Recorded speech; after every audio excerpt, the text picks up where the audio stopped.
तो हाँ जी, आपने देखो जी दो कुंडली मुझे भेजी हैं, अपनी और आपकी पत्नी की। कल आपकी मैंने कुंडली बनाई थी, अब आज आपकी मैं पत्नी सुखमीत कौर की कुंडली बनाने लगा हूँ। और ये इस डिटेल के हिसाब से इनकी जो कुंडली बनी है वो है तुला लगन की कुंडली। और तुला लगन की कुंडली है, राशि इसकी है वृश्चिक। तो इसकी कुंडली में देखो जी ग्रह अच्छे भी हैं। ग्रह अच्छे कौन से हैं? शुक्र बुध तो हैं बहुत अच्छे, और यहाँ पे जो भी बना हुआ है लक्ष्मी नारायण राजयोग। गुरु इसका अच्छा है, उच्च का बैठा है। चंद्रमा इसका खराब है क्योंकि वो नीच का बैठा है। सूर्य रले मिले फल देगा। मंगल भी खराब है, शनि तकरीबन अच्छा है। और आपने जो सवाल लिख के भेजे हैं वो भी मैं कवर करूंगा। तो जैसे आपको देखो जी, मैंने आपकी कल कुंडली बनाई है, मैंने आपको बताया था कि जो कुंडली है इसमें होते हैं 12 ग्रह। और वो 12 ग्रह यहाँ पे मैंने लिख रखे हैं दोबारा। एक और मैं रिपीट कर देता हूँ। ये जो एक लिखा है ये है पहला घर, और पहले घर से इस जातिका का हम शरीर देखेंगे कि शरीर कैसा होगा, देखने में हेल्थ कैसी होगी, स्वभाव रंग रूप कैसा, पहले घर से देखा जाएगा। दूसरा घर इसके है धन जोड़ने का। तीसरा घर है छोटे भाई बहनों का। चौथा घर इसकी माता मकान वाहन का है। पांचवा घर बच्चों का। छठा घर शत्रु रोग कर्जा। सातवां घर है पति का घर। आठवें घर से उम्र देखेंगे। नौवें घर से भाग्य है। दसवां घर काम काज। ग्यारहवां घर है लाभ। और 12वें घर से खर्चे देखे जाएंगे। तो जो कुछ देखना है घर देखना है, और घर का मालिक देखना है।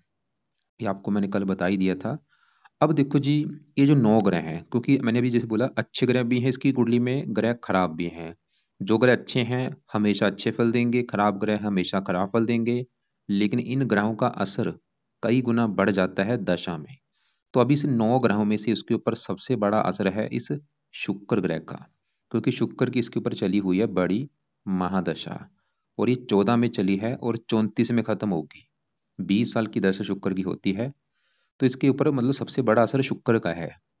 तो सवाल है कि शुक्र कैसा है? इसका शुक्र मुझे बहुत अच्छा लगा है। मतलब शुक्र की जो बड़ी महादशा चल रही वो इसका अच्छा है, अच्छे फल देगा। और कुछ इसके ऊपर असर है अभी गुरु का, जिसकी चली है अंतरदशा। ये अभी चली है 6/11/24 को चली है, पिछले वही 10-15 दिन हुए हैं अभी चली को। खत्म होगी 7वां महीना 27 में जाके। तो गुरु की दशा जो पिछले 10-15 दिन से चली है वो भी इसका अच्छा है, क्योंकि वो यहाँ पे उच्च का बैठा है। तो शुक्र की जो बड़ी दशा चल रही है वो भी अच्छा है, क्योंकि वो लग्नेश है, योग कारक है, एक अच्छे घर में बैठा है। साथ में बुध के बैठा है। गुरु की दशा उच्च का वो भी बैठा है, गुरु भी अच्छा है। लेकिन गुरु से पहले इसकी थी राहु की दशा। अभी जैसे मैंने बोला गुरु की दशा तो भी चली है, 15 दिन हुए हैं। गुरु से पहले चल रही थी राहु की दशा। ये राहु की छोटी दशा चली थी इसकी, 2021 में चली हुई थी। और वो अभी खत्म हुई है 11 महीना 24 में। मतलब राहु की जो दशा थी उसमें इसको दिक्कतें जरूर आई होंगी। और वो दशा भी पिछले भाई 15 दिन से खत्म हो चुकी है। मतलब ये अच्छी बात है कि चलो वो जो राहु है पापी ग्रह है, वो उसकी दशा भी खत्म हो चुकी है। तो राहु ने बुरे फल जरूर दिए होंगे, पिछले 3-4 साल से राहु की दशा चली हुई थी। तो पहले मैं राहु की बात करता हूँ। राहु इसका देखो जी कुंडली में कैसा है, वैसे वो दशा भी खत्म हो चुकी है, फिर भी उसको मैं थोड़ा सा कवर कर देता हूँ। राहु कुंडली में बैठा है चौथे घर में। अब चौथा घर देखो जी, चौथे घर से जो देखा जाता है, चौथे घर से इस जातिका की माता देखी जाएगी, इसका मकान देखा जाएगा, वाहन देखा जाएगा, भूमि जमीन जायदाद नौकर चाकर, ये चौथे घर से देखेंगे। और फार्मूला क्या होता है घर का मालिक देखो। तो चौथे घर में लिखा हुआ है 10 नंबर। 10 है मकर राशि, मालिक है शनि। तो चौथे घर के बारे में जानने के लिए हमें शनि को देखना पड़ेगा। और शनि के अलावा चौथे घर में राहु बैठा है, राहु को भी देखेंगे। अब राहु देखो जी चौथे घर में बैठा है यहाँ पे शनि के घर में, और शनि को अपना मानता है दोस्त। ये एक अच्छी बात है। और राहु की 5वीं दृष्टि पड़ेगी 8वें घर के ऊपर, यहाँ पे उच्च राशि है। 9वीं पड़ेगी 12वें घर के ऊपर, यहाँ पे खुद की अपनी राशि जो 6 लिखा है। मतलब देखो जी राहु दिख रहा है कि हमें अच्छा है। मतलब राहु इसकी कुंडली में दिख तो रहा है कि अच्छा है, क्यों दिख अच्छा लग रहा है? क्योंकि वो अपने दोस्त के घर में बैठा है, उच्च राशि को देख रहा है, खुद की राशि को देख रहा है। लेकिन राहु का जो बुरा फल है वो है 7वीं दृष्टि पड़ेगी 10वें घर के ऊपर। यहाँ पे चंद्रमा की राशि जो 4 लिखा है, और चंद्रमा को राहु अपना दुश्मन मानता है। तो राहु इसके काम काज में दिक्कतें पैदा करेगा। काम काज में कोई ना कोई दिक्कतें आती रहती हैं। लेकिन मैंने अभी आपको क्या बोला कि वो दशा वैसे खत्म हो चुकी है, क्योंकि दशा में ही ये जो ग्रह है ज्यादा एक्टिवेट होते हैं। तो एक अच्छी बात है कि दशा खत्म हो चुकी है। लेकिन फिर भी देखो जी राहु जहाँ बैठा है चौथे घर में, चौथे घर में वैसे तो है मित्र राशि, लेकिन राहु क्या है, एक क्रूर ग्रह है, ये पापी ग्रह होने की वजह से फिर भी राहु इस चौथे घर को थोड़ा बहुत खराब जरूर करेगा। जैसे कि चौथा घर है माता का, तो राहु इस जातिका की माता को लेकर दिक्कतें पैदा जरूर करेगा। माता संबंधी कोई ना कोई दिक्कतें जरूर आती हैं, माता का बीमार होना या लड़ाई झगड़े होना। चौथा घर मकान का है, मकान संबंधी भी दिक्कतें ऐसे लोगों को जरूर आती हैं। मकान संबंधी दिक्कतें आने का मतलब ये होता है कि जहाँ तो मकान को लेकर कोई विवाद होता है, ऐसे लोगों का जो घर होता है, मकान होता है, मकान जमीन जायदाद उसको लेकर कोई ना कोई विवाद होता है, या घर में चोरी हो जाना, या घर में आग लग जाना, या घर की दीवार गिर जाना, या घर में वास्तु दोष होना, या घर में सांपों का निकलना, ऐसी घटनाएं घर में होती हैं, खासकर राहु की दशा में, जो कि दशा पीछे अभी निकली है। चौथा घर वाहन का है, ये वाहन से भी कई बार दिक्कतें पैदा करता है। जो वाहन मतलब इसकी जो गाड़ी है या बाइक है, उसको लेकर दिक्कतें आना, वो दिक्कतें मतलब जहाँ तो गाड़ी से एक्सीडेंट हो जाना, या गाड़ी के ऊपर खर्चा ज़्यादा होना, या गाड़ी का चोरी हो जाना। चौथा घर है भूमि जमीन जायदाद, इसको लेकर दिक्कतें आना, नौकर चाकर को लेकर दिक्कतें आना, नौकरों का घर में चोरी करना। और राहु वैसे एक शर्त पे अच्छे फल देता है, चौथा घर होता है जन्मभूमि। तो राहु ऐसी कंडीशन यहाँ पे देखो जी, जब भी चौथे घर में राहु होगा या केतु होगा, ये जन्मभूमि पर टिकने नहीं देते, जन्मभूमि छोड़नी पड़ती है, और जन्मभूमि से दूर जाना पड़ता है, और दूर जाने पर फायदा होता है। तो राहु इस जातिका को जन्मभूमि से दूर लेके जाएगा, और दूर जाने पर इसको ये चीजें मिलेंगी, इसको मतलब वहां पे अगर दूर जाएगी तो इसको मकान वाहन ये सुख मिलेंगे। लेकिन अगर घर पे रहेगी जन्मभूमि पे, वहां पे ये दिक्कतें पैदा करेगा इसको राहु। और मैं फिर बोलूंगा भाई दशा वैसे खत्म हो चुकी है, लेकिन यहाँ पे भी एक अच्छी बात है कि चलो राहु यहाँ पे दोस्त के घर बैठने की वजह से ज्यादा इस घर को खराब नहीं करेगा, थोड़ा बहुत तो दिक्कतें वैसे करता है। माता संबंधी मैंने देखा है, वैसे लोगों को माता संबंधी दिक्कतें जरूर आती है, जहाँ तो माता होती नहीं, माता की उम्र जहाँ तो कम होती है, या माता से बनती नहीं, या माता को कष्ट होता है, या माता की सपोर्ट नहीं मिलती, या माता से दूर जाना पड़ता है, कोई ना कोई दिक्कतें आती हैं। वैसे चलो मैंने बोला मित्र की राशि होने की वजह से जो कष्ट है मैंने अभी बोले हैं बुरे फल, वो मिलेंगे कम मात्रा में। अब सवाल है कि भाई राहु का ये उपाय जात का कोई करे या ना करे। तो क्योंकि देखो जी राहु की दशा भी खत्म हो चुकी है, तो उपाय इसके नहीं करने, ज़्यादा जरूरत नहीं है। और अब आगे बढ़ते हैं, क्योंकि आपको मैंने बोला था इसके ग्रह ज़्यादा जो मुझे कुंडली में खराब लगा है, वो ये चंद्रमा लगा है। चंद्रमा और दूसरा नंबर है मंगल ग्रह का। पहले मैं चंद्रमा की बात करूंगा कि ये मुझे क्यों खराब लगा है, क्या खराब फल देगा, कैसे सही करना है। चंद्रमा कहाँ बैठा है, कुंडली के दूसरे घर में। दूसरा घर समझो किसका है, दूसरे घर से इस जातिका का धन जोड़ना देखेंगे, कितना धन जोड़ेगी दूसरा घर। दूसरा घर इसके परिवार का भी है, इसकी वाणी का भी, इसकी वाणी कैसी होगी, और भी काफी चीजें होती हैं, खाना पीना यहाँ से देखा जाता है। अब देखो जी फार्मूला है घर का मालक देखो, तो दूसरा घर है धन जोड़ने का, दूसरे घर में लिखा है 8। 8 है वृश्चिक राशि, मालक है मंगल। तो इसके धन जोड़ने के लिए हमें मंगल को देखना पड़ेगा, और मंगल के अलावा दूसरे घर में चंद्रमा बैठा है, उसको भी देखेंगे। तो चंद्रमा की हम पहले बात कर रहे हैं। तो चंद्रमा आके बैठा है दूसरे घर में, जो कि है धन का घर। और दूसरे घर में जो 8 लिखा है, यह है वृश्चिक राशि, जो कि चंद्रमा की है नीच राशि। तो इसका चंद्रमा सवाल है कि खराब क्यों है, क्योंकि वो नीच का बैठा है। ये देखो जी ग्रह खराब सबसे ज्यादा खराब तब होते हैं जब ये अपनी नीच राशि में बैठते हैं। इसका वैसे एक ही ग्रह खराब है, नीच का है, बाकी और कोई ग्रह नीच का नहीं है। तो चंद्रमा क्यों खराब है, नीच का बैठा है।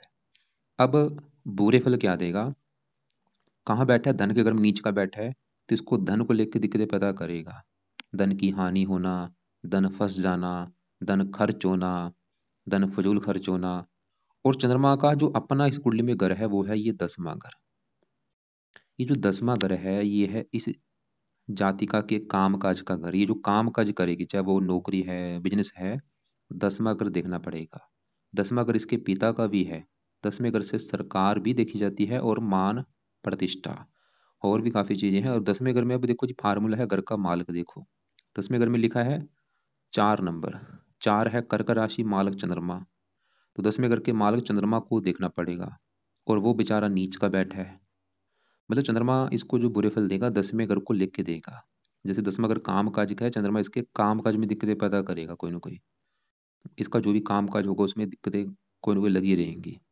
10वां घर पिता का है, पिता संबंधी दिक्कतें आना। सरकार का है, सरकारी कामों में दिक्कतें आना, मान हानि कमी।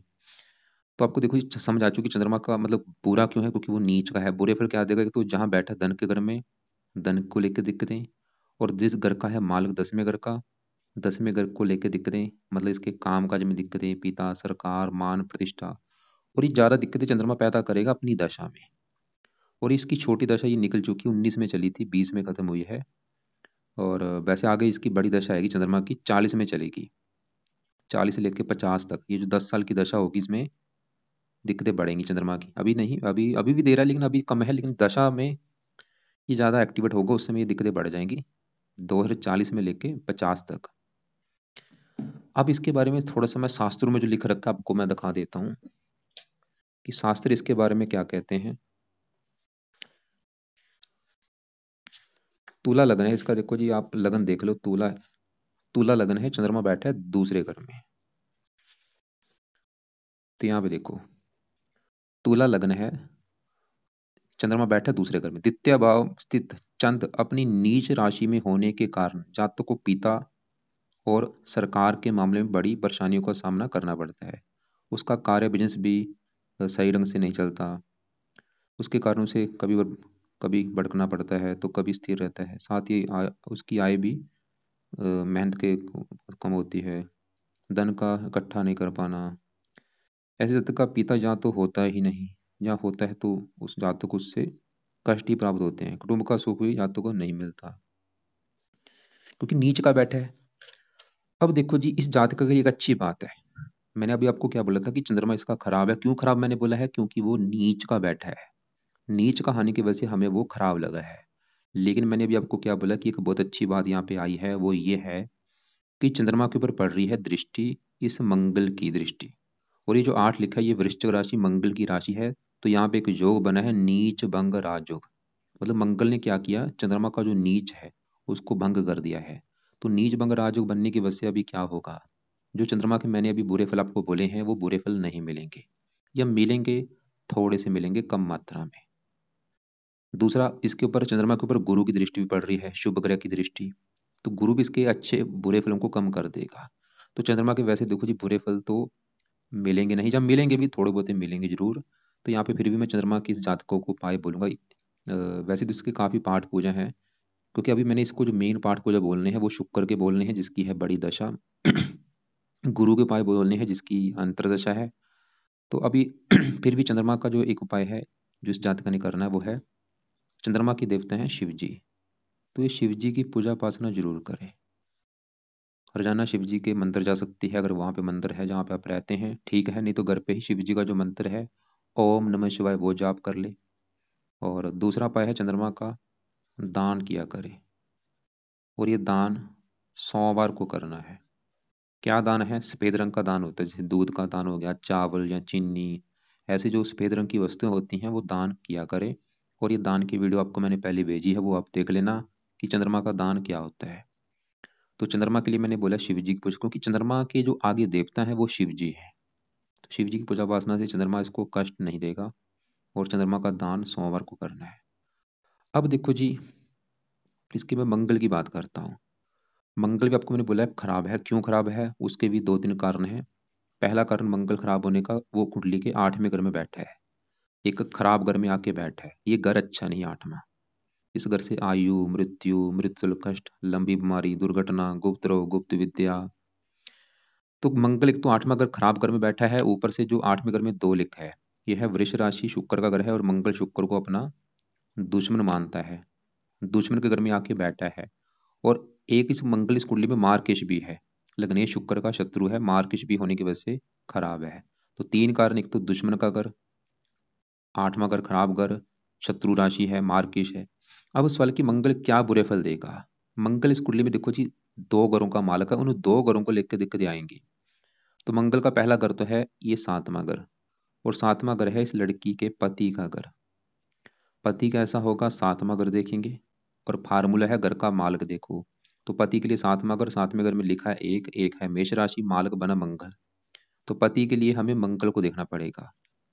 और मंगल 8वें घर में खराब घर में शत्रु राशि, और मंगल दोष भी बना है, राहु से पीड़ित है। तो मंगल इस लड़की को, पति को लेकर दिक्कतें पैदा करेगा। पति संबंधी दिक्कतें आएंगी। क्या दिक्कतें आएंगी मुझे कन्फर्म नहीं, लेकिन दिक्कतें जरूर आएंगी, जैसे कि पति से तलाक हो जाना, या पति का बीमार होना, या पति से प्रेम ना मिलना, या पति को कोई कष्ट होना, ऐसी मंगल दिक्कतें पैदा करेगा, खासकर मंगल की दशा में। और मंगल एक और घर का मालक है, ये दूसरे घर का। मैंने आपको बोला था दूसरा घर इसके है धन जोड़ने का। और दूसरे घर में लिखा है 8, 8 वृश्चिक राशि, मालक मंगल बना। तो मंगल इसको धन जोड़ने में भी दिक्कतें पैदा करेगा, धन खर्च होना, धन की हानि होना। वैसे मंगल अपने घर को देख रहे हैं, धन फिर भी देता रहेगा, मतलब धन की वजह से ऐसा कोई काम अटकेगा नहीं, लेकिन फिर भी धन संबंधी दिक्कतें आती रहेंगी। और मंगल 8वें घर में बैठ के इस लड़की को बीमार भी करेगा। खासकर मंगल की दशा में बीमार होने के ज़्यादा योग हैं। कौन सी बीमारी? मंगल का रोग इसको हो सकता है, जैसे कि इसको बवासीर होना, रक्तचाप, ब्लड प्रेशर, फोड़े फिंसी, चीर फाड़, ऑपरेशन होना, ऐसा कोई मंगल रोग दे सकता है मंगल की दशा में। अब मंगल की दशा कब है? बड़ी दशा तो है ये 50 के बाद चलेगी, 57 तक। इसमें ये दिक्कतें बढ़ सकती हैं। या छोटी दशा जब चलेगी, ये दशा छोटी निकली है, 20 में चली थी, 21 तक। और मंगल देखो जी, धन चला गया विदेश के घर में। वैसे विदेश साथ में अगर इनकम का भी होता है, डेली इनकम, मंगल दिखा रहा है ये विदेश में अगर जाएगी वहां पे उसको धन मिलने का योग है। मतलब मंगल की शर्त पे ज्यादा अच्छे फल दे रहा है धन के मतलब मामले में। अगर ये विदेश में जाती, जो अभी आप विदेश में हैं, तो वहां पे धन के मामले में मंगल अच्छा है वहां से धन, क्योंकि धन विदेश के घर में बैठा है। अब इसके बारे में भी थोड़ा सा मैं आपको दिखा देता हूँ, क्योंकि आपको मैं क्यों दिखा रहा हूँ, कारण ये है आपको भाई ये ना लगे कि मैं अपनी तरह से बातें बना रहा हूँ कि ये ग्रह खराब है वो है। तो इसलिए मैं सबको कुछ ना कुछ दिखा देता हूँ। यहाँ पे देखो, तुला लगन है, मंगल है 8वें घर में। तुला लगन है, तुला लगन, मंगल है इसका 8वें घर में। अष्टम भाव में मंगल होने पर ऐसा मंगल पत्नी के साथ साथ जातक स्वयं के लिए भी मार्ग होता है, अर्थात ऐसा मंगल अधिक अशुभ होता है, क्योंकि किसी भी जन्म कुंडली में दूसरा और 7वां भाव का स्वामी मार्ग होता है। इस लगन की कुंडली मंगल की प्रबल मार्ग के रूप में होता है। साथ ही जब वह मृत्यु स्थान पर भी हो तो निश्चित ही मृत्यु या मृत्यु कष्ट देता ही रहता है। ऐसा ही साथ ही ऐसा मंगल भी बड़े भाई के लिए भी घातक होता है। अब सवाल है कि मंगल के लिए जातिका क्या करे कि मंगल का बुरा फल इसको ना मिले। क्योंकि अगर ये भाई, क्योंकि उपाय देखो ये करने से क्या होता है, ग्रहों का बुरा फल नहीं मिलता, अगर मिलता भी है कम मिलता है। तो मंगल का पहला उपाय है, मंगल के भी जो आगे देवता है वो है हनुमान जी। तो ये जातिका अगर हनुमान जी की पूजा उपासना करेगी, मंगल कष्ट नहीं देगा। तो हनुमान जी की पूजा उपासना में क्या करना है? रोजाना हनुमान जी के पाठ पढ़ा करे, और सुबह शाम पढ़ने हैं। सुबह संकट मोचन पढ़ ले, शाम को बजरंग बाण पढ़ ले। कभी सुबह हनुमान चालीसा पढ़ लिया, कभी शाम को हनुमान कवच पढ़ लिया। ऐसे हनुमान जी के पाठ रोजाना पढ़े। इसके और भी फायदे हैं, राहु के लिए अच्छा होता है, शनि के लिए अच्छा होता है। पहला तो ये हो गया उपाय। दूसरा है मंगल का दान किया करे हर मंगलवार को। लाल रंग की जो वस्तुएं होती हैं उनका दान मंगलवार को करना है। और अभी क्योंकि दशा है नहीं इसकी मंगल की, अगर दशा अभी कभी इसकी चलेगी तो ये मंगल कवच का भी पाठ है वो भी पढ़ सकती है। मंगल कवच का पाठ, वो पाठ पढ़ ले या उसको सुन लिया कर। अभी चाहे रहने दे, क्योंकि अभी मैंने मैंने आपको फिर बोलूंगा कि शुक्र गुरु के मैंने अभी उपाय बताने हैं, वो जरूरी हैं। तो मंगल कवच का पाठ चाहे कभी दशा में पढ़ ले या सुन ले। और बाकी वैसे और भी इसके देखो जी काफ़ी उपाय हैं, क्योंकि यहाँ पे मंगल दोष बनता है। ऐसे लोगों को मंगला गौरी का व्रत रखना चाहिए। फिर मैं बोलूँगा भाई उपाय ज़्यादा दशा में कर लें, दशा भी है नहीं, चाहे खाली सिर्फ अभी हनुमान जी की पाठ कर ले और मंगल का दान कर लिया करे। और लाल कपड़े कम यूज़ करे, खासकर मंगलवार को बंद करे, मंगलवार को लाल कपड़े नहीं यूज़ करने। अब आगे बढ़ते हैं। तो अब इसके देखो जी, क्योंकि दशा बड़ी है शुक्र की। सवाल कि शुक्र कैसा है इसका, जिसकी दशा पिछले कई सालों से चली हुई है, 10 साल हो चुके हैं, अभी भी देखो जी 34 में खत्म होगी। तो शुक्र इसका यहाँ पे बैठा है कुंडली के 11वें घर में। और शुक्र के साथ देखो बुध भी बैठा है, युति बनी हुई है शुक्र बुध। एक तो ये कुंडली का जो 11वां घर है, 11वां घर अच्छा घर होता है। इस घर में जो सभी ग्रह अच्छे फल ही देते हैं। इस घर से हम आमदनी देखते हैं, लाभ देखते हैं, इच्छा पूर्ति देखते हैं, बड़े भाई बहन देखते हैं, मित्रों का सुख देखते हैं, और भी काफी चीजें हैं। और फार्मूला होता है घर का मालक देखो। तो 11वें घर की जो चीजें, 11वें घर में लिखा है 5, सिंह राशि है, मालक सूर्य है, हमें सूर्य को भी देखना पड़ेगा। और 11वें घर में आके शुक्र बुध को भी देखना पड़ेगा। तो पहले शुक्र की बात करें, तो शुक्र देखो जी, सवाल है कि मैं अच्छा इसको क्यों बोला है। पहला कारण शुक्र अच्छा होने का कि वो 11वें घर में बैठे एक अच्छे घर में, ऊपर से वो बुध के साथ बैठा है, दोनों आपस में दोस्त हैं शुक्र बुध। और यहाँ पे एक योग बना जिसे कहते हैं लक्ष्मी नारायण राजयोग। लक्ष्मी नारायण, इसका फायदा क्या होता है, ये योग से क्या होगा? जब भी शुक्र बुध एक साथ बैठते हैं, मैंने बोला लक्ष्मी नारायण राजयोग बनते हैं, इसका सबसे बड़ा फायदा ये होता है, ऐसे लोग मतलब धनी होते हैं, धन की कमी नहीं रहती। लक्ष्मी क्योंकि पैसे को आ गया है, मतलब ऐसे लोग पैसे वाले होते हैं, खासकर शुक्र बुध की दशा में। अब जैसे शुक्र की दशा है तो शुक्र इसको मतलब धन के मामले में अच्छे फल देगा, धन की कमी नहीं रहने देगा, इसको धनी बनाएगा। और शुक्र का जो अपना ग्रह है इस कुंडली में वो है ये पहला घर। पहले घर में 7 लिखा है, तुला राशि माल शुक्र। पहला घर है इसका शरीर, सेहत, स्वभाव, रंग रूप। इसके शुक्र शरीर को अच्छा करेगा, सेहत अच्छी, स्वभाव अच्छा, रंग रूप अच्छा, पर्सनैलिटी अच्छी। तो शुक्र के कामों से भी ये धन कमा सकती है जातिका। अभी जैसे शुक्र की दशा है, इसके जो काम है, जैसे कोई सफेद रंग का काम हो गया, दूध, चावल, चीनी, और भी शुक्र के जो काम है उनसे जुड़ा अगर ये काम करेगी उसमें भी इसको फायदा होगा। तो यहाँ पे हमने देखो जी देखा कि शुक्र है तो अच्छा, अच्छे फल देगा, धन के मोल में अच्छे फल देगा, हेल्थ अच्छी करेगा। लेकिन एक नेगेटिव बात है कि शुक्र इसका अस्त होके बैठा है, ऊपर से 28 डिग्री का बैठा है। एक तो वृद्ध अवस्था में है, ऊपर से अस्त। अस्त का मतलब वो मृत हो चुका है, मतलब अच्छा फल जो है मिलेगा जरूर, लेकिन वो बिल्कुल कम हो चुका है, अच्छे फलों को जो लेवल है वो कम हो चुका है।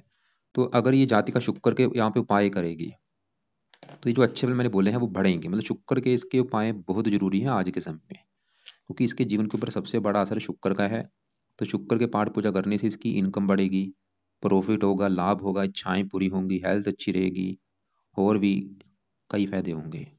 तो शुक्र का पहला उपाय, ये जातिका शुक्र का मंत्र याप किया करे। मंत्र है ओम शुम शुक्राय नमः। रोजाना करना है, चाहे इसको 1 माला कर ले, 2 कर ले, 3 कर ले। आपने शायद लिख भी रखा था ये मंत्र करती है, जो कि बहुत अच्छी बात है। दूसरा है शुक्र कवच का पाठ पढ़ ले। वैसे इसके भी शुक्र के यहाँ पे काफी उपाय हैं, लेकिन मेन तो ये मंत्र है। तो मंत्र देखो जी कर भी रही है, ठीक है। इसको कब करना है, ये शुक्र का मंत्र सुबह भी करना है, शाम को भी करना है, चाहे 1 माला ही करे, करना जरूर है, बाकी कोशिश करे 2-3 माला जरूर ये करे। और साथ में जो कवच स्रोत के मैंने पाठ बोले हैं, ये 2-2 मिनट के पाठ हैं, चाहे इनको, वैसे तो मैं बोलूँगा इनको भी पढ़ ले तो अच्छी बात है। अगर आपको लगता है कि भाई इतने पाठ पूजा ये कैसे करेगी, तो ये चाहे इनको रहने देना। वैसे ये 2-2 मिनट के पाठ है, 4 मिनट लगेंगे। तो शुक्र के 3 उपाय जरूर करने हैं। मंत्र जाप हो गया, ये तो लाजमी है। कवच स्रोत वो आपके ऊपर डिपेंड है। और एक और चौथा उपाय है, वो है ये शुक्र का जाति का रत्न धारण करे। शायद आपने लिख रखा था रत्न ये धारण कर रखा है, मैं 1 मिनट देख लेता हूँ। तो रतन, देखो जी आपने बोला ये डायमंड हाँ पहन रखा है, ठीक है। शुक्र के लिए डायमंड भी आप धारण करवा सकते हैं, लेकिन डायमंड हमेशा गोल्ड में धारण किया जाता है। और इसको, क्योंकि जो लेडीज है वो हमेशा लेफ्ट हैंड में धारण करती हैं कोई भी रत्न जो होता है, तो डायमंड करना है जहाँ तो इसमें धारण करना है, ये लंबी उंगली में या इसमें। वैसे रिंग फिंगर में भी ये धारण हो सकता है। तो शुक्र के ये पाए हैं देखो जी। और इसके अलावा चमकीले कपड़े ज़्यादा यूज़ करे, रंग बिरंगे कपड़े ज़्यादा पहना करे, परफ्यूम का सेवन कर सकती है। शुक्र का दान नहीं करना। अब साथ में शुक्र के बुध बैठे है। बुध इस कुंडली में है, इस घर का मार्ग 9वें घर का, 9वें घर से भाग्य देखा जाएगा। भाग्य 9वें घर से, 9वें घर में 3 लिखा है, मिथुन राशि मार्ग बुध। ये शुक्र बुध भी देखो जी इस कुंडली में अति योग कारक ग्रह है। शुक्र भी योग कारक है, बुध भी। और बुध भी यहाँ पे बड़े लेवल पे अच्छा है, क्योंकि एक तो 11वां घर अच्छा घर, सूर्य की राशि है, मित्र राशि है, इस कुंडली में योग कारक है, शुक्र के साथ बैठा है। भाग्य शोक के 11वें घर में बैठा है, भाग्य मतलब ज्यादा इसका साथ इसकी इनकम के मामले में देगा। बुध भी इसको मतलब प्रॉफिट देगा, इनकम देगा, धन देगा, लाभ देगा, इच्छाएं पूरी कर देगा। दोनों ग्रह 5वें घर को देख रहे हैं, पढ़ा लिखा बनाएंगे, बुद्धिमान। वैसे इसके लड़कियां ज्यादा पैदा हो सकती हैं, शुक्र बुध। शुक्र लीड्स ग्रह है, बुध भी लीड्स नपुंसक है, तो इसकी कन्या संतान ज्यादा पैदा होगी, लड़के कम होंगे, लड़कियां ज्यादा होंगी। संतान होने के बाद भी इसका भाग्योदय होगा। बुध वैसे अच्छा है क्योंकि डिग्री भी अच्छी लेके बैठा है। अब आगे बढ़ते हैं इसके, देखो जी, क्योंकि बड़ी दशा तो है शुक्र की, छोटी दशा गुरु की अभी चली है 10-15 दिन से। और गुरु भी इसका अच्छा है। अब क्यों अच्छा है, जहां बैठा है गुरु 10वें घर में, 10वें घर का जो मार्ग चंद्रमा, वो तो हमें खराब लगा है क्योंकि वो नीच का बैठा है। वैसे नीच भंग राजू बनने की वजह से उसका बुरा फल ज्यादा नहीं मिलेगा। अब 10वें घर में जो गुरु बैठा है वो यहाँ पे उच्च का बैठा है। ये जो 4 लिखा है कर्क राशि, जो कि गुरु की है उच्च राशि। तो गुरु क्यों अच्छा है, क्योंकि उच्च का बैठा है। उच्च का ग्रह सबसे बड़े लेवल पे अच्छा होता है। तो गुरु 10वें घर का अच्छा करेगा। 10वां घर है काम काज का। अभी जो गुरु की दशा चली है ये 27 तक चलेगी। ये गुरु की दशा में इसको काम काज का सुख बहुत अच्छा मिलेगा, पिता के लिए अच्छा है, सरकार का सुख अच्छा मिलेगा, मतलब सरकारी काम भी उसके बनेंगे, जो सरकारी कामों में अगर कोई दिक्कतें आ रही हैं वो भी बनने शुरू हो जाएंगे। मान प्रतिष्ठा अच्छी मिलेगी। गुरु जिन चीजों का कारक है, पति का कारक है, पति के लिए अच्छा, धन का कारक धन भी मिलेगा, संतान का कारक इसकी दशा में संतान का भी सुख अच्छा मिलेगा, मतलब गुरु इसका अच्छा है। अब गुरु तीसरे घर का मालक है, मेहनती साहसी बनाएगा, छोटे भाई के लिए अच्छा है। वैसे तीसरे घर में शनि होने से छोटे भाई का सुख नहीं मिलता, जहाँ तो होता ही नहीं, जहाँ होता है उसको लेकर दिक्कतें आती हैं। तो देखो जी, गुरु है तो अच्छा, फिर भी इसको मैं गुरु के पाठ पूजा जरूर बोलूंगा, क्योंकि जिसकी दशा होती है उसके पाठ पूजा लाजमी है, ताकि वो दशा और अच्छी जाए, अगर कोई बुरा फल हो वो बुरा फल हमें ना मिले। तो गुरु के इसको मैं जो जातिका को पाठ बोलूंगा करने के लिए, वो है पहला उपाय गुरु मतलब बृहस्पति। तो ये जातिका एक तो बृहस्पति कवच का पाठ पढ़े, दूसरा है बृहस्पति स्रोत का पाठ, ये दोनों पाठ जरूर पढ़ने हैं, ये उसको सुना करे। तीसरा है बृहस्पति का मंत्र जाप भी कम से कम एक माला जरूर करे। तो बृहस्पति कवच बृहस्पति स्रोत दोनों पाठ पढ़ने हैं, या सुनने कब? सुबह के टाइम। और मंत्र भी सुबह के टाइम एक माला, ओम ब्रह्म बृहस्पति नमः, ओम ब्रह्म बृहस्पति नमः कर लिया करे। गुरु के साथ जो केतु बैठा है वो वैसे यहाँ पे शत्रु राशि है, लेकिन अभी इसके उपाय चाहे रहने दो। और बाकी यहाँ पे तीसरे घर में शनि, पांचवें घर का मालक, पांचवा घर संतान पढ़ाई बुद्धि, तीसरे घर से अपने घर को देख रहा है, संतान के लिए अच्छा है, पढ़ा लिखा बुद्धिमान, लेकिन शनि एक बुरा फल देगा तीसरे घर में बैठ के। तीसरा घर है छोटे भाई का, इसको छोटे भाई का सुख नहीं मिलेगा, जहाँ तो होगा नहीं छोटा भाई, जहाँ होगा उसको लेकर दिक्कतें आती हैं कोई ना कोई। सूर्य 12वें घर में बैठा है, विदेश का घर है, आमदनी विदेश घर में, विदेश में जाके इनकम देगा इसको, या कोई विदेशी व्यापार ये करेगी। तो कुंडली में देखो जी, कुल मिला के फिलहाल तो अभी दशा अच्छी चल रही है, शुक्र की बड़ी दशा है वो अच्छा है, गुरु की दशा भी चली है वो भी अच्छा है, लेकिन गुरु से पहले मैंने बोला था राहु की दशा थी, वो समय थोड़ा सा खराब था, वो दशा चलो खत्म हो चुकी है। फिलहाल अभी जो गुरु की दशा है वो समय अच्छा है। और एक इसके ऊपर चल रही है शनि की डेया, ये चौथी डेया है, चतुर डेया इसे कहते हैं। इसको भी ये जो डेया होती है, जैसे 67 डेया एक जैसी होती हैं, इनको अच्छा नहीं माना गया। फिलहाल डेया भी इसकी मार्च में खत्म हो जाएगी, मार्च 25 में, 3-4 महीने पड़े हैं, उसके बाद भी इसको काफी फायदा होगा। तो कुंडली के हिसाब से देखो जी, इसके लिए जरूरी आज के समय में उपाय है, एक तो शुक्र के, जिसकी बड़ी दशा है, क्योंकि वो अस्त बैठा है और दशा और अच्छी जाएगी, इसलिए उसको ये शुक्र के उपाय जरूर करने हैं। और साथ में गुरु के, गुरु की क्योंकि दशा है वो दशा और अच्छी जाए। बाकी जो ग्रह इसके मुझे खराब लगे, जैसे चंद्रमा मंगल, तो मंगल के लिए मैंने बोला है कि मंगल के देवता हनुमान जी का पाठ सुबह शाम करे, मंगल का दान मंगलवार को करे, और मंगल कवच का भी पाठ सुबह के टाइम पढ़ ही लिया करे। ये भी इसको ऐड कर रहे हैं ना, ये भी पढ़ ले, अच्छी बात है। और चंद्रमा के लिए चंद्रमा का दान सोमवार को करना है, और चंद्रमा के देवता शिव जी की पूजा उपासना किया करें। तो एक बार मैं दोबारा रिपीट कर दूं कि क्या क्या मैंने पाठ पूजा बोले हैं। सुबह के टाइम क्या करना है, सुबह के टाइम ये जातिका ने बृहस्पति पहले मंत्र जाप कर ले, ओम ब्रह्म बृहस्पति नमः, उसके बाद बृहस्पति कवच बृहस्पति स्रोत, ये दोनों पाठ पढ़ने हैं या सुनने हैं। ये तो हो गए सुबह के टाइम। और रात के समय शुक्र का मंत्र जाप, साथ में शुक्र कवच स्रोत के पाठ पढ़ने हैं, सुन ले। और इसके अलावा जो मंगल कवच का पाठ बोला, ये भी सुबह के टाइम पढ़ना है या इसको सुनना है। और जो हनुमान जी का पाठ है वो तो दोनों टाइम पढ़ना है, सुबह भी शाम को भी। और पाठ चेंज करने हैं, सुबह हनुमान चालीसा पढ़ा, शाम को संकट मोचन पढ़ ले, कभी बजरंग बन पढ़ ले। और शिव जी का भी पाठ मैंने बोला है चंद्रमा के लिए, और भी इसके कई फायदे होते हैं। तो शिव जी का पाठ जब भी इसका टाइम लगे, चाहे सुबह शाम, कोई ना कोई पाठ पढ़ा करे, और इसको भी चेंज करके पढ़ा करे, कभी मतलब शिव चालीसा पढ़ लिया, कभी शिव तांडव जरूर पढ़ लिया। और दान किस किस के बोले हैं, चंद्रमा का दान हर सोमवार को करना है, मंगल का दान हर मंगलवार को करना है। ये दो ग्रहों के मैंने दान बोले हैं। रतन आपको देखो जी, मैंने शुक्र का बोला है, जो इसने जातका ने कर रखा है डायमंड, ठीक है। और बाकी कुंडली फिलहाल ठीक है, ऐसी कोई दिक्कत नहीं, फिर भी थोड़े से जो मैंने बोला है, मंगल हो गया, थोड़ा सा पति से लड़ाई झगड़ा होना, पति के मामले में थोड़ी सी दिक्कत आने का योग दिख रहा है मंगल की वजह से, विवाह में देरी होना, या पति से लड़ाई झगड़े होना, या पति से तलाक हो जाना, या पति का बीमार होना, या पति के काम काज में दिक्कत आना। तो मंगल के जो उपाय हैं, मंगल कवच का पाठ, मंगल के लिए हनुमान जी पूजा उपासना करने से मंगल बुरे फल नहीं देगा। बाकी देखो जी, एक बार दोबारा मैं देख लेता हूँ। आपने बस ये लिखा है कि हनुमान जी का ये पाठ पढ़ती हैं, शुक्र मंत्र करती हैं, और मंदिर में जाती हैं हफ्ते में एक बार। फिर भी आपके देखो जी, दोनों कुंडलियों के हिसाब से जो आपके उपाय हैं, कोई आपको कोई बात समझ नहीं लगी, कोई पूछना है आपने, तो कॉल करके आप मुझे पूछ लेना। और आपका जो सवाल है कि आगे आपने बिजनेस शुरू करना है, क्योंकि आपकी कुंडली में तो राहु की दशा है, वो तो आपका है खराब।